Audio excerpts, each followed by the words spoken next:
Ce ne sont pas les yeux qui s'aveuglent, mais ce sont les cœurs dans les poitrines qui s'aveuglent.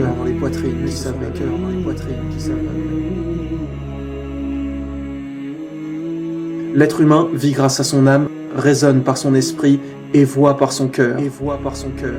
Beaucoup d'humains ne croient pas en Allah, non pas parce qu'ils sont moins intelligents ou quoi que ce soit, mais parce qu'ils ferment leur cœur. Car quand leur viennent les raisons logiques, les explications et les preuves, ils devraient croire. Mais certains refusent quand même. Pourquoi ?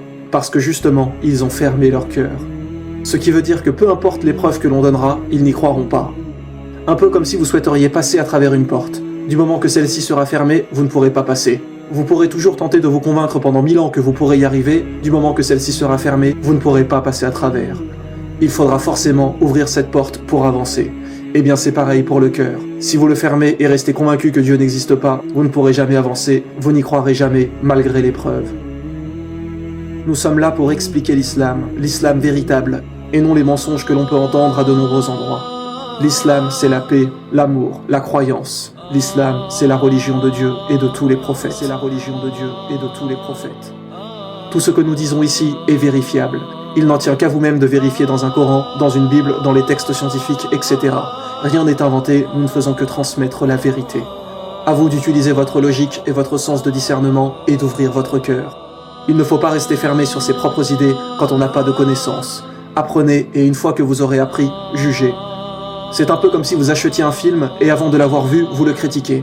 Comment voulez-vous le critiquer si vous ne l'avez pas encore vu ? Regardez-le et ensuite vous pourrez juger objectivement. Celui qui laisse sa raison contrôler ses passions, celui qui ne ferme pas son cœur et qui laisse donc son âme se guider en fonction de sa raison et de son cœur ouvert, ne pourra inévitablement que finir musulman.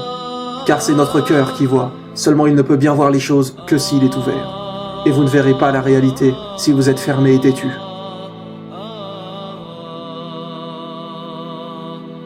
Nous allons à présent rentrer un peu plus dans les détails. Nous allons découvrir le pouvoir du cœur.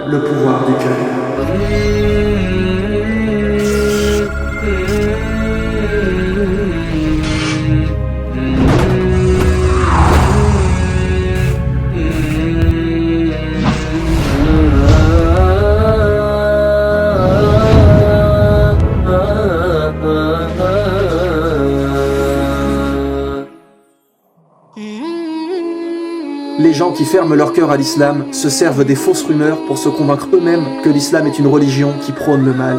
Ils disent par exemple que l'islam invite les gens à faire la guerre, qu'il pousse au djihad, mais ils ne savent même pas vraiment ce que veut dire le mot djihad. Et déjà, avant même d'expliquer, je vous rappelle que le mot islam lui-même veut dire la paix. Alors bon, ce serait un peu contradictoire avec ce soi-disant djihad qui incite à la guerre. Maintenant, il faut savoir qu'il y a plusieurs formes de djihad. Le mot djihad veut dire défendre l'islam, l'effort, la lutte. C'est le fait de s'efforcer d'accomplir le bien, de défendre l'islam, de transmettre le message de Dieu, d'éradiquer l'injustice et le mal. Donc parmi toutes les formes du djihad, il y a par exemple le djihad politique, le djihad économique, social, etc. Donc par exemple, les vidéos que nous faisons sont une forme de djihad. Nous luttons et faisons des efforts pour expliquer l'islam aux gens. L'islam véritable, montrer que l'islam, c'est la paix. C'est s'efforcer de tout faire pour accomplir le bien. Bien évidemment, dans les médias, nous n'entendons qu'une forme de djihad, c'est le djihad militaire.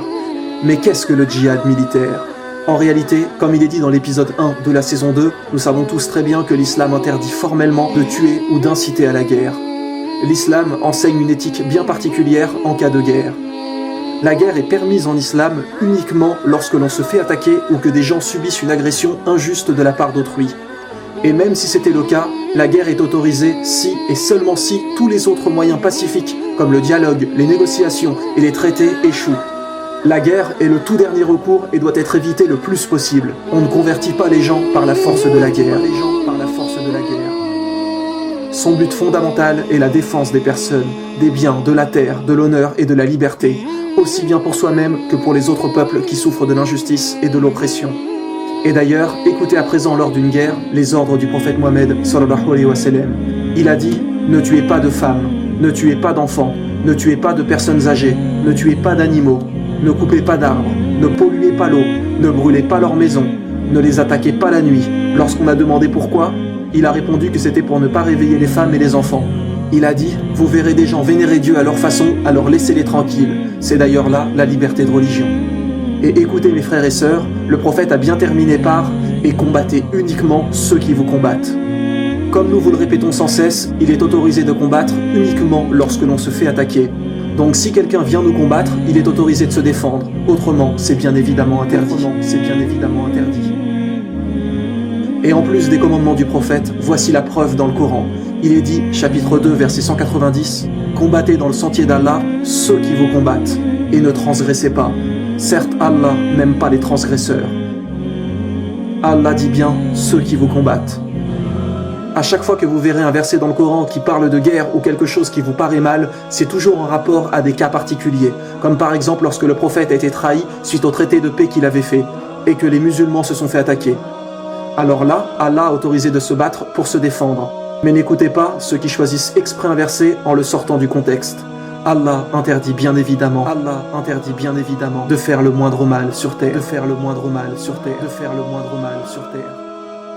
Votre cœur est souvent sans cesse rempli de questions. Sans cesse, vous vous demandez des choses à propos de l'islam. Pourquoi Allah a fait ça comme ça? Pourquoi il a dit ça de cette manière-là dans le Coran, etc. En réalité, bien souvent, c'est le diable qui vous amène à vous poser ces questions. Il vous pousse à vous entourer de questions pour mettre le doute dans votre cœur. Et je voudrais justement partager avec vous un verset du Coran qui est particulièrement intéressant à ce sujet. C'est une question que pose Allah aux compagnons du prophète, sallallahu alayhi wa sallam. Il dit, Coran chapitre 2 verset 108, « Voudriez-vous interroger votre messager comme auparavant on interrogea Moïse ? Quiconque substitue la mécréance à la foi s'égare certes du droit chemin. » Allah parle du fait d'interroger le messager dans la première partie du verset, et dans la deuxième, il dit que ce questionnement à propos du messager est pareil à quoi? À la mécréance. Allah explique que la question est pareille au reniement de la foi. Pour bien comprendre ce verset, il faut se référer à la vie du prophète Moïse. Plusieurs versets de cette sourate parlent justement de la vie de Moïse et des gens qui l'ont suivi. Il y a plusieurs moments où Moïse a été interrogé par ses soi-disant disciples. Moïse a sauvé le peuple d'Égypte, a fait tous ses miracles par la grâce d'Allah, a ouvert la mer, etc. Et après cela, une fois qu'il donna les commandements de Dieu, des gens se sont mis à lui dire « Quoi? C'est une blague ?» Il se permettait d'interroger quand même Moïse après tous les miracles qui venaient de se produire sous leurs yeux. Alors que normalement, quand on sait que Moïse ne dit rien de sa propre volonté, ce ne sont que les paroles d'Allah, comment ces personnes, avec les preuves qu'ils ont eues, ont pu se permettre d'interroger le prophète et de remettre en cause ce qu'il disait? Eh bien mes frères et sœurs, c'est un peu pareil aujourd'hui. Quand vous vous dites « Pourquoi il faut faire ça? Pourquoi Allah interdit cela ?» Mes frères et sœurs, si vous acceptez et que vous êtes sûr dans votre cœur que Mohammed sallallahu alayhi wa sallam est bien le prophète d'Allah, qu'il ne parle pas de sa propre volonté, mais qu'il a juste transmis les ordres de notre Seigneur, eh bien normalement, d'une seconde à l'autre, toutes vos questions devraient disparaître. Vous savez que ce qu'il a dit sont les commandements de Dieu. Il n'y a pas à avoir de doute ou à poser des questions sur ça. Sachant qu'en général, quand vous avez des doutes, c'est simplement que vous n'avez pas encore les réponses à vos questions. Mais ne laissez pas le diable semer le doute dans votre cœur, parce que simplement, vous n'avez pas de réponse à vos questions. Comme il est dit dans le Coran, avez-vous l'intention d'interroger le messager de Dieu? Si vous mettez en doute ce qu'il a dit, que vous posez des questions de pourquoi il y a ceci ou ça, c'est qu'en fait, en réalité, vous n'êtes pas totalement convaincu qu'il est bien le prophète d'Allah. Car si vous étiez convaincu que ce qu'il dit vient de notre Créateur, alors vous savez que c'est forcément la réalité, et que ce que nous demande Dieu est forcément bon pour nous. Et donc dans ce cas, toutes vos questions s'évaporent d'une seconde à l'autre. Ayez confiance en Allah, ayez confiance en l'islam. L'islam est le mode de vie parfait. Depuis le prophète Mohammed, sallallahu alayhi wa sallam, l'islam s'est répandu dans le monde entier pour guider les gens vers la vérité, qu'ils restent sur le chemin droit afin d'éradiquer au mieux le mal sur terre. Et d'ailleurs aujourd'hui, il y a encore cette fausse rumeur que l'islam s'est répandu par l'épée, par les guerres, etc. Une excellente réponse a été donnée par l'historien très connu Leslie O'Leary dans son ouvrage L'Islam at the Crossroad. Il dit à la 8e page: l'histoire est témoin que la légende des musulmans qui ont balayé la surface du globe l'épée à la main pour convertir le monde est le mensonge le plus fantastique que l'histoire ait perpétré. Les musulmans ont régné sur les terres arabes pendant les 14 derniers siècles. Aujourd'hui, nous savons que plus de 14 millions d'Arabes sont des chrétiens coptes depuis plusieurs générations. Si nous voulions, nous aurions converti à l'épée ces 14 millions. Nous ne l'avons pas fait. Ces 14 millions de chrétiens vivent sur les terres arabes encore aujourd'hui. Et donc encore de nos jours, ils sont témoins que l'islam n'a pas été répandu par l'épée. Les musulmans ont régné sur l'Inde pendant plus d'un millénaire. Aujourd'hui, environ 80% des Indiens ne sont pas musulmans. Si nous voulions, nous aurions pu convertir chacun de ces Indiens par la force de l'épée. Nous ne l'avons pas fait. Pourquoi ? Parce que l'islam nous l'interdit. ces 80% d'Indiens sont témoins que l'islam n'a pas été répandu par l'épée et que rien ne leur a été imposé. Quelle armée musulmane est allée à la côte est de l'Afrique? Quelle armée musulmane est allée en Indonésie, le pays le plus peuplé de musulmans? Quelle armée est allée en Malaisie? Quelle armée? Quelle épée? Allah dit dans le Coran, chapitre 16, verset 125, « Par la sagesse et la bonne exhortation, appelle les gens au sentier de ton Seigneur et discute avec eux de la meilleure façon. » Le sondage du Reader's Digest Almanac Yearbook en 1984, qui traitait de la progression des religions dans le monde entier entre 1934 et 1984, pendant donc 50 ans, eh bien le sondage a donné que la religion la mieux classée, la numéro 1, était l'islam, avec un progrès de 235%. Le christianisme, lui, seulement 47%. Je vous le demande, quelle guerre a eu lieu entre 1934 et 1984 qui a converti des millions de gens à l'islam? Quelle guerre? Et toujours aujourd'hui, la religion qui évolue le plus vite dans le monde, en Amérique, en Europe, etc., c'est l'islam. Je vous le demande de nouveau, qui force tous ces Américains, ces Anglais, ces Espagnols, ces Allemands, ces Suisses, ces Canadiens, ces Chinois, ces Indiens, ces Belges, etc. Qui force tous ces millions de gens à se tourner vers l'islam avec la pointe de l'épée? Qui les force? Personne. C'est leur cœur qui accepte l'islam en entendant l'appel de la vérité.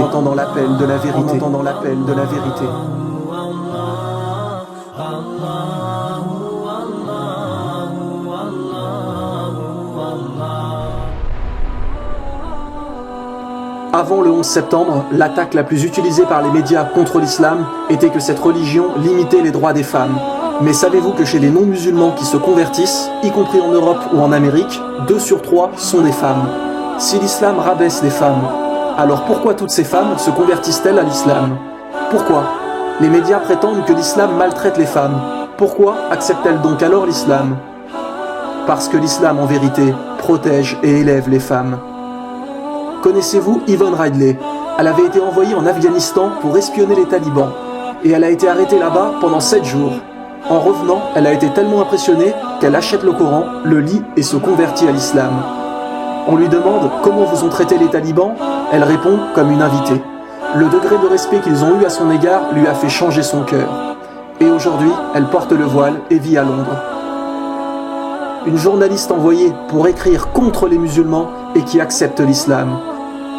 Depuis le 11 septembre, certains conférenciers disent qu'il y a de plus en plus de non-musulmans qui assistent aux conférences et interventions. Et cela rappelle le verset du Coran, chapitre 3, verset 54, « Et ils se mirent à comploter, Allah a fait échouer leur complot, et c'est Allah qui sait le mieux leur machination. » Sur les 10 mois qui suivirent l'attaque du 11 septembre, 34 000 Américains ont accepté l'islam. Selon la journaliste que l'on parlait juste avant, 22 000 Européens ont également accepté l'islam sur la même période. Plus ils attaquent l'islam, plus l'islam s'élève. Et depuis janvier 2015, les ventes de Coran n'ont cessé d'augmenter. De nombreuses librairies se sont retrouvées en totale rupture de stock de Coran. Plus l'islam est attaqué, plus l'islam s'élève. Ayez confiance en Allah. Quoi qu'il fasse, l'islam triomphera. Peu importe ce que les gens peuvent dire, Allah a envoyé la guidance sur terre pour nous aujourd'hui. Et cette guidance est là depuis 1400 ans. Elle est arrivée lorsque le prophète Mohammed sallallahu alayhi wa sallam a reçu la révélation. Ne laissez donc pas les gens ou de fausses informations tromper votre cœur. Si votre cœur reste attaché au Coran et à la Sunna, rien ne vous égarera. Attachez votre cœur, liez-le à l'islam, liez-le aux exemples à suivre. Et en parlant d'exemples, quels sont les meilleurs exemples à suivre? Ce n'est pas celui d'un conférencier actuel, ce n'est pas le mien non plus. Ce sont les exemples des compagnons et du prophète sallallahu alayhi wa sallam. Pourquoi? Parce que eux sont morts aujourd'hui et nous savons qu'ils ont réussi leur test. Nous savons qu'ils ont été agréés par Allah. Alors que si vous suivez aveuglément quelqu'un aujourd'hui, il peut être bien ce jour, mais peut-être que dans 10 ans, il ne le sera plus. Et donc, si vous le suivez aveuglément, vous pourriez le suivre dans ses péchés, pensant que cette personne a raison. Alors que suivre l'exemple du prophète ou des compagnons est bien évidemment meilleur. Ces personnes sont aujourd'hui mortes et nous savons qu'ils ont mené à bien leur mission sur terre. Et que donc vous êtes sûr de ne pas vous tromper. Toute leur vie, ils sont restés pieux. Nous trouvons de tout sur internet aujourd'hui. Restez toujours méfiants et suivez l'exemple du prophète sallallahu alayhi wa sallam et des compagnons. Quand quelqu'un parle sur l'islam, regardez s'il appuie ses paroles avec un verset du Coran ou avec des hadiths authentiques. Si c'est le cas, généralement il n'y a pas de souci. Sinon, méfiez-vous de ceux qui innovent en religion, car Allah a dit que toute innovation dans la religion mène à l'égarement. Donc apprenez le mode de vie des compagnons et du prophète et tirez-en les leçons, mes frères et sœurs. L'islam, c'est la perfection, c'est la sérénité du cœur. Beaucoup de gens disent que c'est trop compliqué, qu'il y a beaucoup de choses interdites. Mais c'est qu'en réalité, à notre époque, le mal a été banalisé. Écoutez bien, mes frères et sœurs. Ce n'est pas l'islam qui interdit trop de choses. Ce n'est pas l'islam qui interdit trop de choses. C'est le monde d'aujourd'hui qui autorise sans limite. C'est le monde d'aujourd'hui qui autorise sans limite. Alcool, cigarettes, drogue, pornographie, prostitution, jeux d'argent, tenues vestimentaires inadaptées, etc. Vous voulez vous sauver de l'enfer? Attachez votre cœur à la sunna et au Coran. Qu'Allah vous guide et vous aide dans votre foi, mes frères et sœurs. Assalamu alaikum wa rahmatullahi wa barakatuh.